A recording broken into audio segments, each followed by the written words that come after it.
when SN is treated with concentrated HNO3. There are three options here. Before going to see the answer, I'll explain one important point with respect to concentrated HNO3. That is, with concentrated HNO3,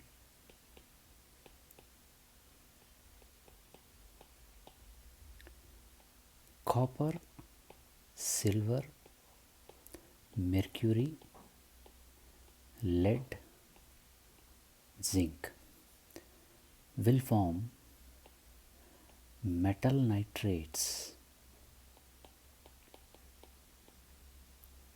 plus NO2.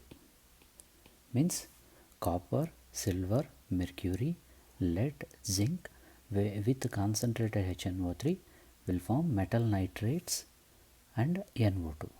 Metal nitrates means, for example, copper on reaction with HNO3, it will form CuNO3 twice.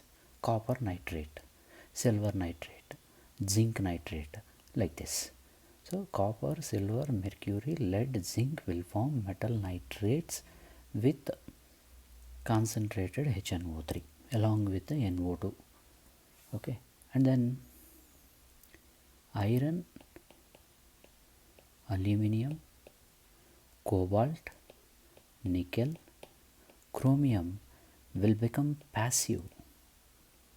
That we can tell that as rendered passive. Will become passive in presence of concentrated HNO3. Okay, iron, aluminum, cobalt, nickel, chromium will become passive due to the formation of the oxide layer on the surface of these metals. Okay, next there is a one exception in case of this SN, tin. Tin on reaction with the concentrated HNO3 will form metastannic acid. Metastannic acid along with the formation of NO2 also. The equation for this SN, balanced equation 4HNO3 gives rise to H2SNO3 plus 4NO2 plus H2O. Here this H2SNO3 is a metastannic acid. So for the given question, when SN is treated with concentrated HNO3, it is converted into metastannic acid. So answer C.